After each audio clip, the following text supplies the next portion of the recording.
AFCON 2025 is ongoing in Morocco, and we've seen a lot of actions in the group stages in the last 16 of the tournament, and now we are in the quarterfinal of the tournament. We're going to take a look at the highlights and look at some of the actions that took place there in the group stage, where some of the players also that were outstanding. And I believe there are a lot of talent on this continent, especially now that we're watching and experiencing this firsthand here on this continent. Now, to join me in the studio today talking about AFCON is my brother Solomon. Good to be here. Good Happy to have New Year. you. Thanks for inviting me. Yes, it's a new year actually. Yeah. You know, my wife was talking about the fact that these footballers have been playing AFCON before Christmas and even after Christmas. So now they're spending their Christmas playing football. But no time with family members. It's like, well, that's their job. But some of them, their family members are there with them anyway. Yes, so yeah, importantly. you understand that. Yeah. Okay, so let's go straight into it. Looking at the AFCON 2025 in Morocco, and prior to this tournament,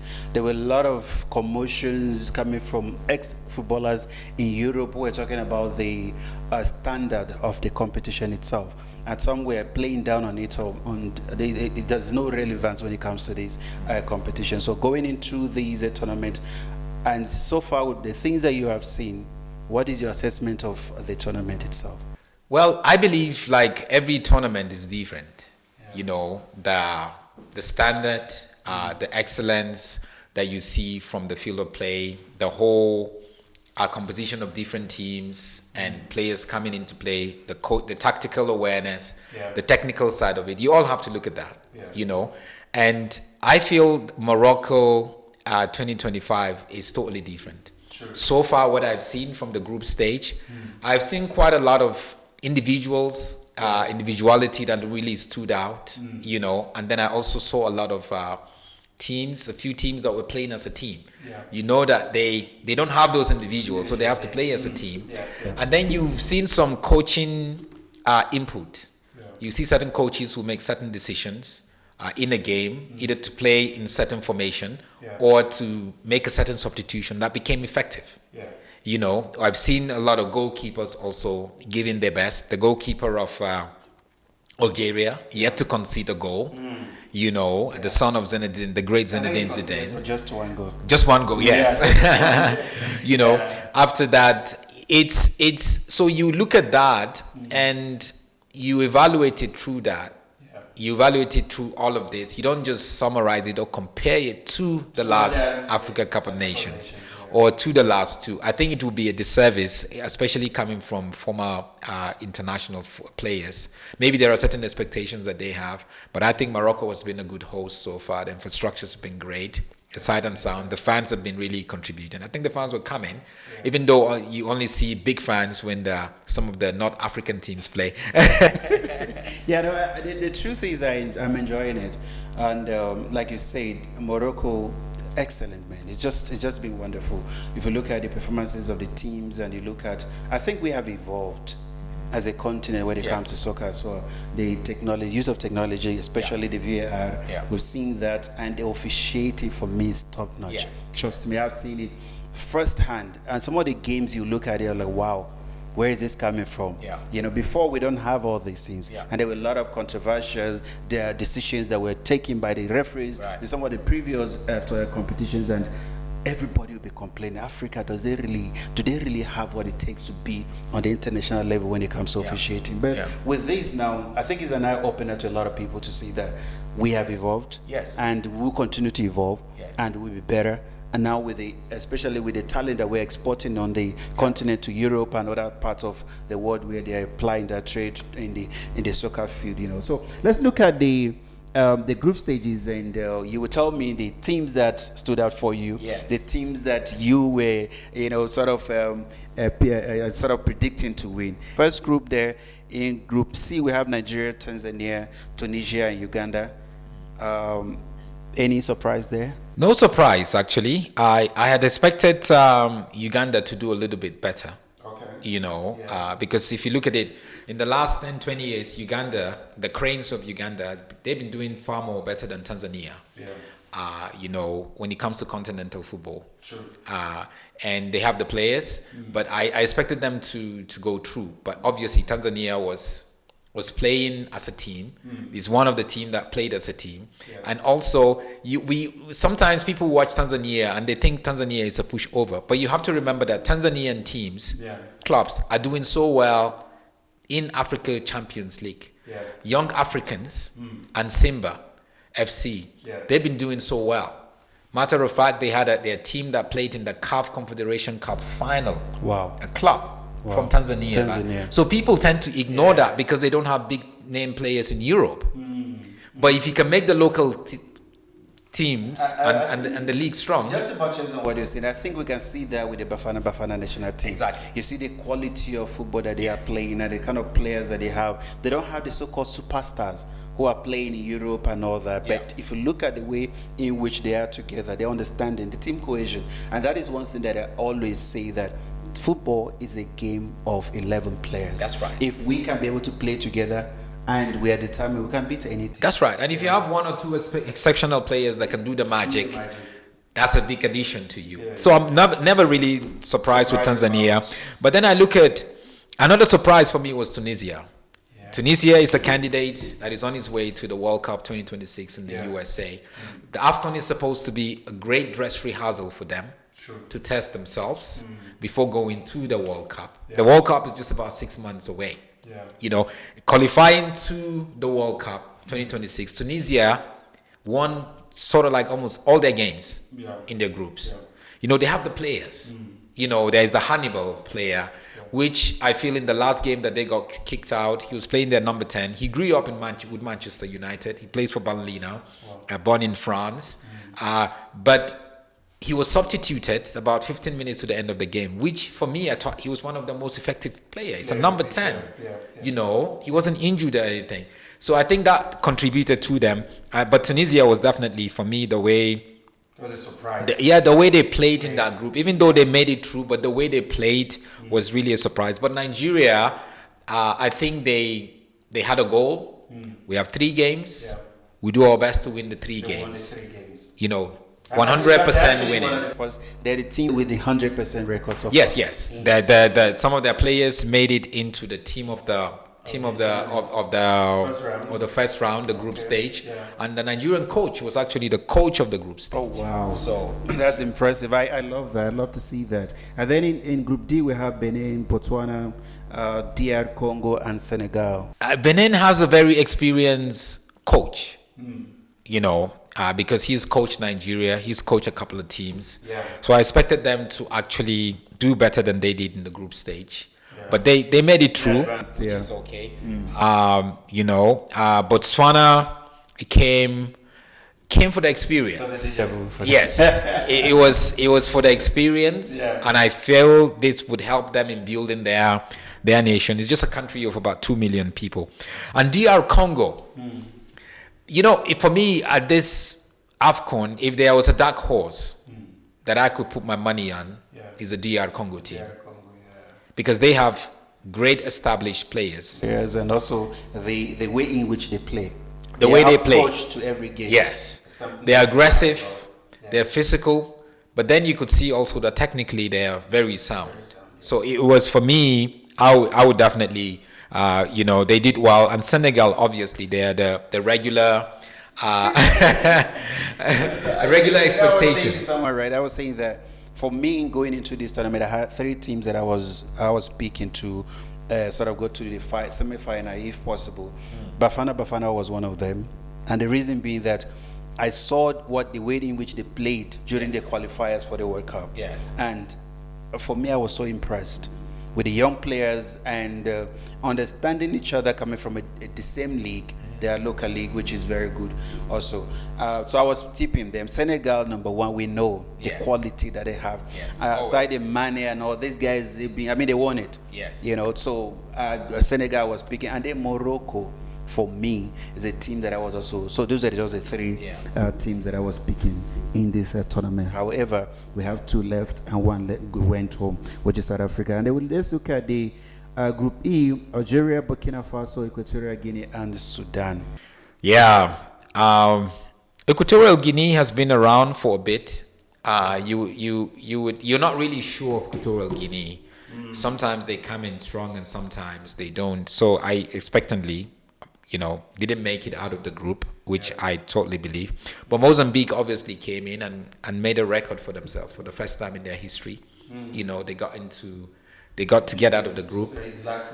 So which I feel is a good thing with their captain there, Palamba. He's 42. 42, the oldest outfield player. Aside the Egyptian goalkeeper who was 44. Yeah. Hadari, who was 44. This is actually the oldest player. And this guy, he won it all in the PSL. Yes, he won in South everything. Africa. Super Sports, Veit, Sundown. He won the league several times and all of that. So it's good to see players who has that sort of longevity. Algeria, Algeria is a team that you cannot really, you're not sure.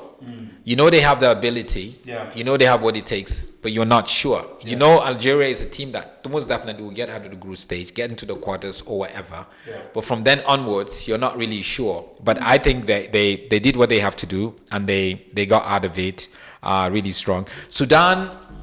Expected. Sudan is expected. Yeah. Sudan, for me, it was good to see them getting out of the group because it's a nation that is going through a lot. Yeah. Just for what a lot of people don't know is one of the teams in Sudan, I think it's called El Merreikh. Because of the fight, the war in the country, the league has been suspended. And this team now plays in the Rwandan league. Yeah. So they moved to Rwanda. And they're competing in the Rwandan league. Which is difficult because they want to stay active and all that, which is also good because the players need to play. But it was good to see them in spite of what they've been going through. Sometimes the winners are not heroes. They're not all heroes. You know? So we look at the Sudanese national team when they play, especially when they were playing against Senegal. Yes. The match against Senegal, for me, I saw a lot of improvement. I saw a team that had the hunger to win, a team that is evolving together, and that also gave me some sort of comfort, right. Understanding where they're coming from and what they're going through. So I get what you're saying there. So let's look at Morocco. Let's look at Cameroon, Gabon, Ivory Coast, Mozambique. We spoke about Mozambique and Pelembe, who is the oldest outfit player to participate in this tournament. And then we look at the Cameroonian side because before coming into this tournament, there were a lot of crises. Yes. They're going through so much to a point the likes of Vincent Abubakar were dropped. There are a lot of speculations here and there about Eto dropping him because he doesn't want to beat his record. Yes. I sort of debunked that, but I don't know what you think about these teams. I think it's sad that Cameroonian football administration is just like Nigerian football administration, where there's always going to be that tension with the executives, and that's sad because it affects the team. But it was good to see Cameroon coming. We know what Cameroon has to offer. True. Whether they change, because we were seeing almost an entirely new team, right? But because they have huge pool of talent, they can put together 3 teams that can actually go to the AFCON and really compete really well. So far they're doing well. And so far they're doing well. It was good to see them go out of the group. They have a local coach now. I love to see an African coach. And I think that's one of the things at AFCON in Morocco. There's a lot of African coaches there. Unlike before when we were kids growing up, almost all the coaches were Europeans. Their game against, sorry to digress a little bit, their game against South Africa, against Bafana, how was that match to you? That match to me was the one team who came in, they know what to do. They had to get to the next round. Yeah, that's true. And what do you need to do? We need to score goals. Okay, you got 3 opportunities, you scored 2 goals, not bad. And then you have Bafana. Fantastic, by the way. They were. Who had 66% possession. But could not utilize. Only scored a goal in the last 5 minutes of the game. That's not enough. So you're looking at a mentality that said, look, you go there, it's a knockout. You go in there, you have to win. You have to score goals to win. And the other team who had good technical team, South Africa, but unfortunately they couldn't make it. All right. In the same Cameroon's group, where that is Group F, we have Gabon, and the stories emanating from Gabon.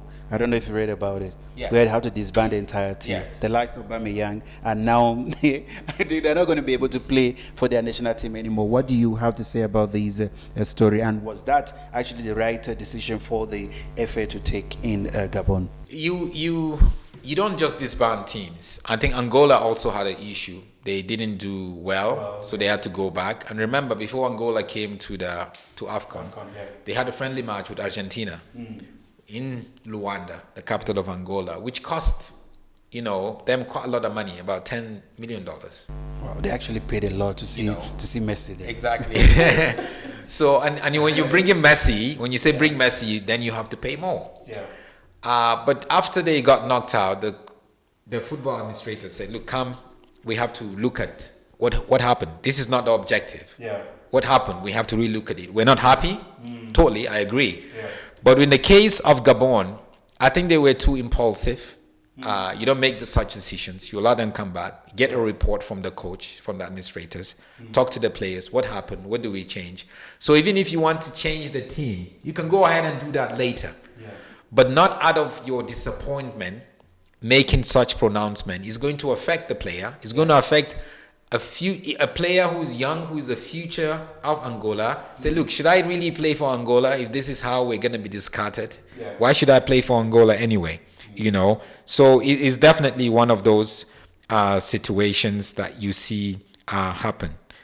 Okay, the last group that we're going to talk about, we'll talk about the host nation. That is Morocco. Morocco played against, in their first match, they played against Comoros. It was expected, they won that game 2-0.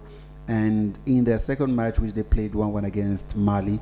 And also in their last match, they won 3-0 against Zambia. What was your take on Morocco so far? I think Morocco, for me, is definitely a semi-final candidate. And whatever happens from there, we'll see.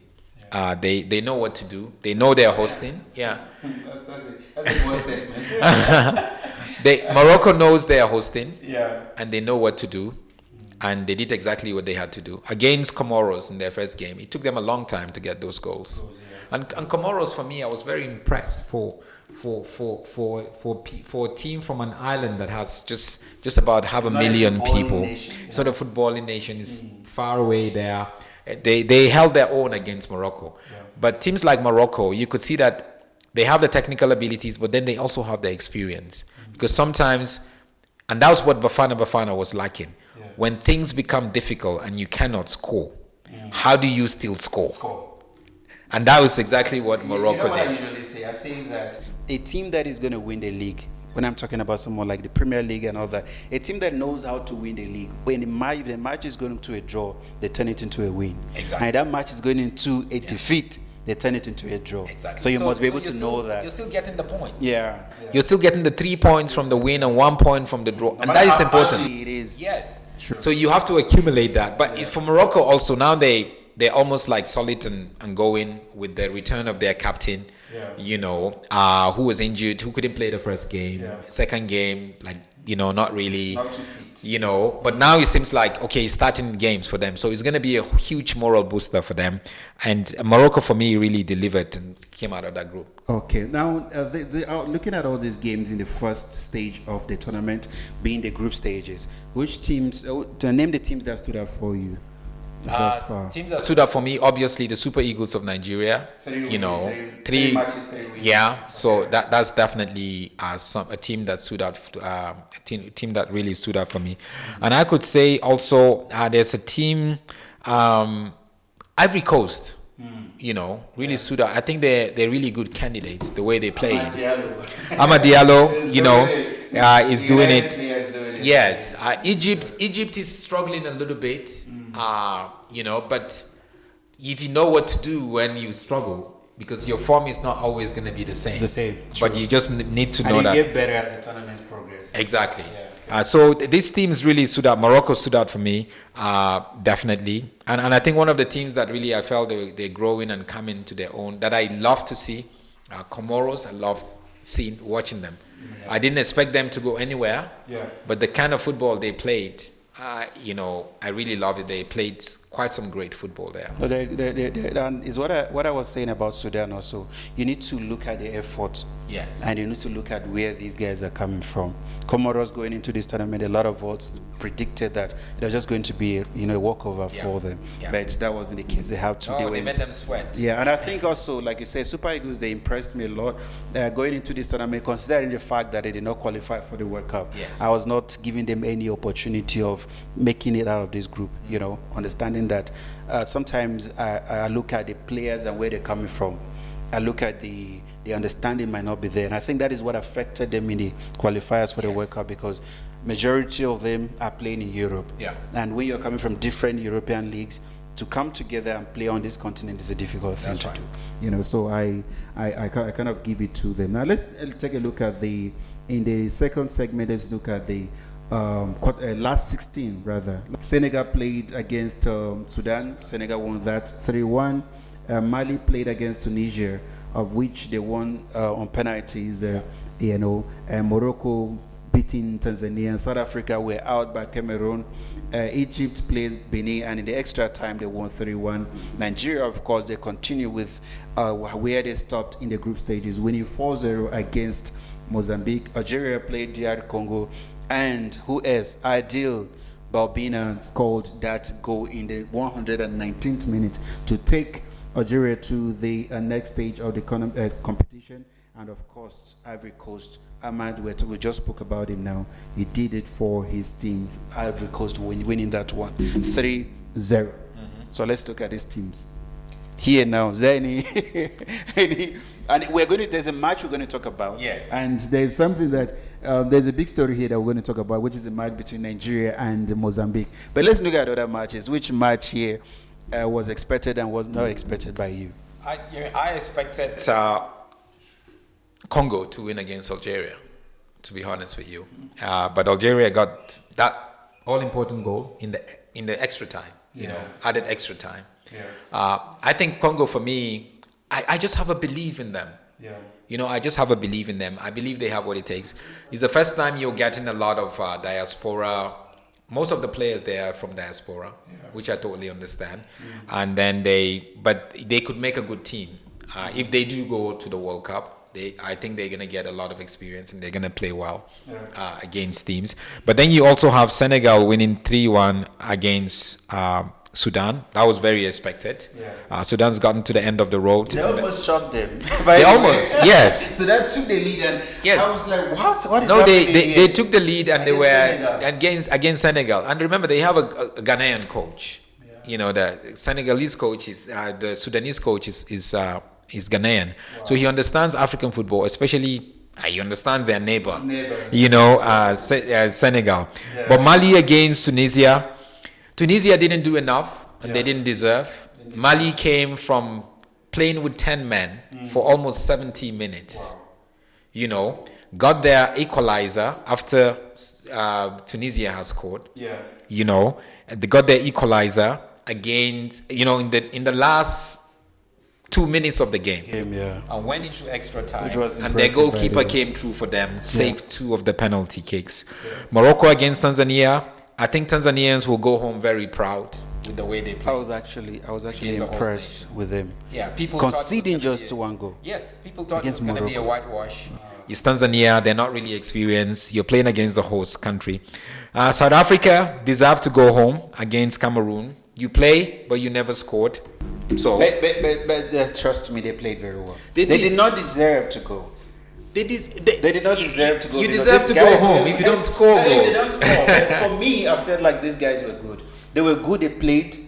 I was not expecting. Remember when they were going against Cameroon? I felt like this is just going to be a one-sided. Yeah. I was thinking Cameroon were going to sort of beat them, but going into this game and the way in which they approached the game, it gave me so much joy that South Africa played the way they did. Yes. And I thought they were going to get something out of this match. Yes. And I think the South African team.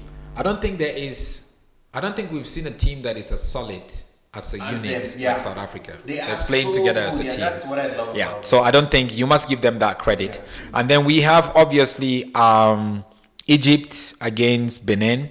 Egypt had to drag themselves through. They needed that added extra time to win. So it shows that they they need to push. You Goes cannot back just to what rely you on said anything. earlier. Sometimes you don't know how to play, but you manage the results. Yeah, you manage the result. It's all about, the game is about results now when you're here. And then we have Algeria against DR Congo. Like I said, I was disappointed, DR Congo lost. And Ivory Coast against Burkina Faso. The 3-0 win didn't really reflect what really happened in that game. I watched that game. I watched like almost all the games with my kids.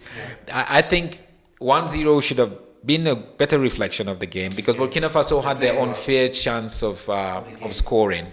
But unfortunately, it didn't go through. It has to do with the experience also. Yes. Like we said about Bafana, they have young players, and sometimes they played very well. They are too overwhelmed with some of the opportunities that they get, and they don't utilize them. Yeah. And now let's look at the Nigerian one, Nigeria versus Mozambique. Yeah. Nigeria won this game 4-0. Sime scored 2 goals, Lukman scored, Akol scored, and in that game, that was a match for you, by the way. How was the match for It us? was a great game. You could see a team that was really flowing, playing together as a team, which is sometimes not Nigerian. We are used to having individual brilliance when it comes to players. True. But you playing together as a team is always one of the hardest things to inculcate in the Nigerian team. But the Nigerian teams from back in the day used to be that way. But we've lost that culture a little bit. But the 4-0 is the highest scored by any team at AFCON. No team has scored 4 goals in one game. So credit to Nigeria. Lukman and Osimhen, you could see the coordination between them.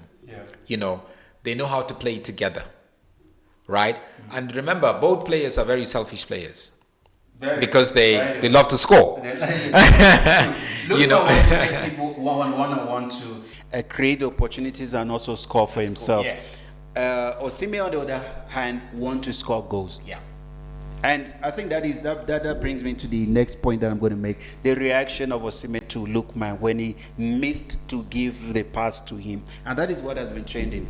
Here is my take, by the way, before I go to you. It was selfish, right? Because a lot of people misconstrue a lot of things in that game. There's passion. There are players that are passionate about the game. Yeah. And then there are players that are selfish. Yeah. The two are different.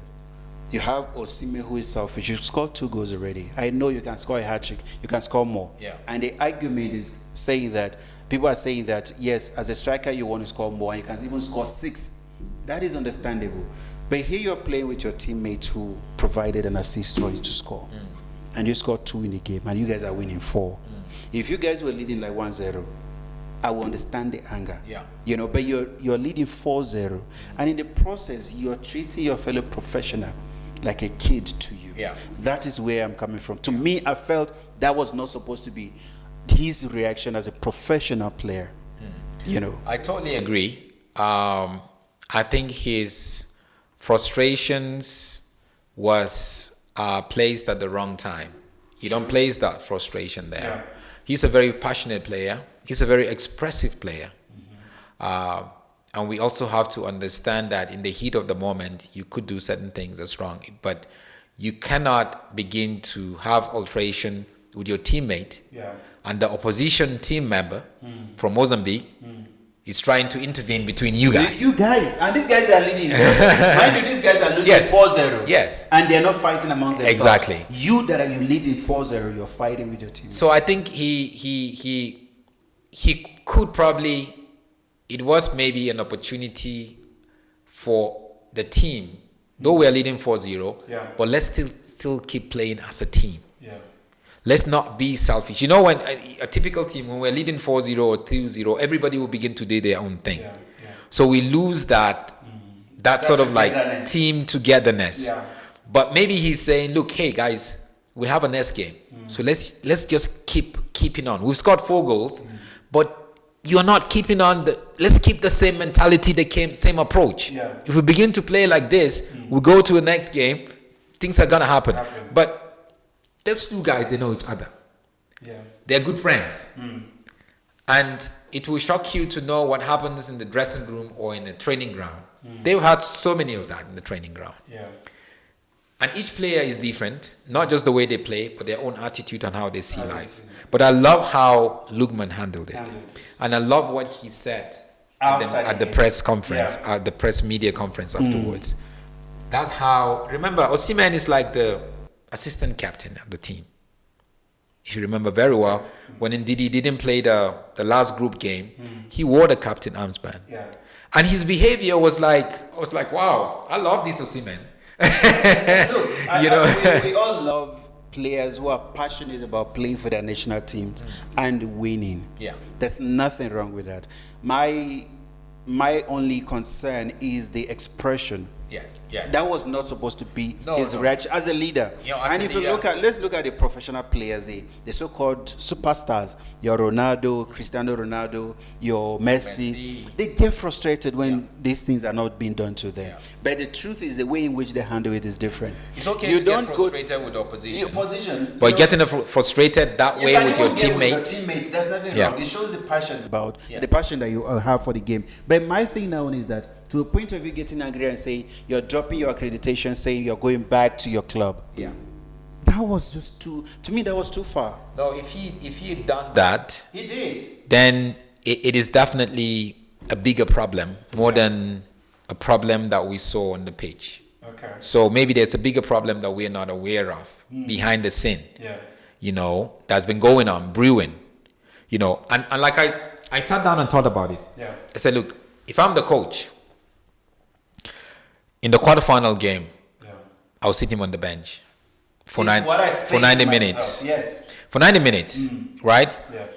We're gonna win the game, and then in the semi-final, he start the game. You see, that's what I was saying to somebody else, was that in order for the coach to also stamp his authority and say, this, look, I'm in charge of this game, and your behavior, I cannot condone it. Yeah. So this is what I'm going. The statement you're going to make is put him on the bench. Let every player, because tomorrow, talk to him privately. I'm putting you on the bench because of this. You know why I'm talking about this so much? Because there's a game we played against Benin in the World Cup qualifiers. He did the same thing. I have the video. He did the same thing, and he left the pitch. He was angry.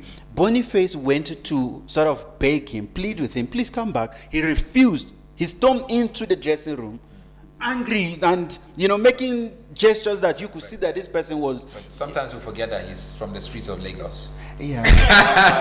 Though he lives in it doesn't change.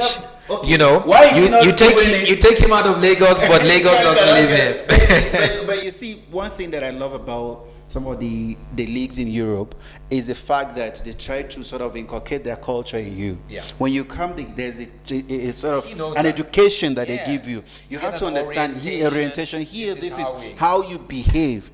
You do 1, 2, 3 here, and you don't do this here. And trust me, these players are maintaining that standard because they know that is where their bread is coming from. But then you come to a national team that made you who you are, and you're showing that you are above everyone. So that is where my concern is coming from. I think that needs to be addressed. I don't think they've addressed it properly and enough, and I do hope that they will do that. Other than that, the tournament for me so far, number one team, Super Eagles of Nigeria. They scored a lot of goals, and you have Lukman, 3 goals, 4 assists. He's involved in 7 goals and assists there. So this is just an impressive tournament for them, and chances of them going further, well, they're playing Nigeria, so we never know, but I'm impressed overall, because this tournament is a tournament where we've seen 173 yellow cards, 7 red cards, and the best attack in this tournament has been the Super Eagles with 12 goals. The 12 goals that they scored, which has been a fantastic, by the way. So that is that for the round of 16. Let's go to the quarterfinals, the matches that are going to come. We're going to have from Friday the 9th of January 2026 to Saturday there, we're going to have Mali playing against Senegal. And by the way, before I go into the fixtures, we have 5 teams that are representing West Africa, and 4 teams from West Africa, 1 from Central Africa, and 3 from North Africa. The Central Africa being Cameroon. There's a debate there. They always claiming they're from West Africa. They want to be. They want to be. So we also have Cameroon playing against the host nation, Morocco. Yes. I don't think they stand a chance, but anyway. We have on Saturday, we have Algeria playing against the Nigerian Super Eagles. This is going to be a tough game. And then we have Ivory Coast and Egypt. So Cameroon versus Morocco is two lions against each other. Yeah. The indomitable lions against the Atlas lions. Morocco's goal and vision is to win the tournament. And I love that. Anything, I love that mindset. anything shorter than that, They they'll be disappointed. Yeah. Right? They're fired up. They're ready. But Cameroon is now saying, hey guys, we've gotten to the quarterfinal. Nobody gave us a chance because of what's been happening. Yeah. We've been going through a lot. And watching the Cameroon team play the other games, they have a strong mentality. True. That they go in. Yeah. So, would they be spoilers? Just maybe. Maybe. Yeah. If Morocco does not score the goals, Cameroon may just Score destroy their vision. and defend. And the whole nation would be sad. It's gonna be sad. I can imagine what's going to happen. You You know, host nation is Yeah. not there. And the winner of this game is going to meet the winner of Nigeria against Algeria. Wow. You know, so you have Nigeria playing Algeria. Difficult one. Watching Algeria against who did they play in Congo? I could see that Algerians couldn't match the physicality of the Congolese. And the Congolese physicality is like the Nigerians' physicality. Yeah, but with ball sense matters sometimes. They have ball sense. Yeah. The advantage for Nigeria is you have the physicality and you have the ball sense. Yeah. Would they use it effectively? If they do use it effectively, then I would see them using, getting it over Algeria. But Algeria is a smart team. They know technically they're a gifted team. Remember in the last, they played Nigeria and Maire scored in that free kick. So Algeria won against Nigeria. Yes. So if they come with their technicality, obviously, and also allow the physicality of the Nigerians to get the Nigerians into trouble, Yeah. then That would be. they will take advantage of that. Okay, the next ones, Mali versus Senegal and Egypt versus Ivory Coast. Mali, Senegal on Friday. Senegal is always the favorite there. I think Mali has gotten to a place where I think this might just be the end of the road for them. But the advantage is we're talking about two West African sides. Yeah, we know each other. So when two West African sides are playing, you forget about what the statistics says. It's a West African derby. Yeah. So Mali is going to be fired up going in here, knowing that Senegal has a better team, better players, better history and whatever. But no, we can spoil that. So they're going to be fired up. And then we have, who again? Cameroon. No, we have Egypt versus Ivory Coast. Egypt against Ivory Coast. Yeah. Egypt, I've not really been totally satisfied with Egypt, with their play. But maybe, as the tournament progresses sometimes, a team picks up later on. But Ivory Coast, for me, has been convincing so far. But would they keep that sort of tempo against Egypt, who is equally playing, knowing that they really want to win? Salah is there, motivated. Mamouche is there. Trezeguet, they really want to win that. Yeah. So I think it could be, in that game, Egypt and Cote d'Ivoire, I think it's going to be anybody's game. I agree with you. Solomon, I want to say thank you so much for coming on the Pleasure. Soccer Highlight with myself and Miyakura to discuss this AFCON. And hopefully we're going to stay here till the final. Yes. And we'll also talk about the final. Who's going to win? We don't know yet, but we'll have to wait and see. All right. Thank you so much. And to the beautiful viewers out there, we've come to the end of this episode with myself and Solomon. We spoke about the group stage of the tournament and the second round, the round of 16. We've seen a lot of actions took place there. We are in the quarterfinal of the tournament. After the quarterfinal, we get to the semifinal of the tournament, where we're going to see the person who we wanted more and get to the final. Could it be the Nigerian Super Eagles of Nigeria, who are going to continue with their form and make sure to win all the games and get to the final? Or could it be the host nation who is going to win all the games and get to the final? All these teams, remember, all the 8 teams that are left want to win it. Everybody wants to win.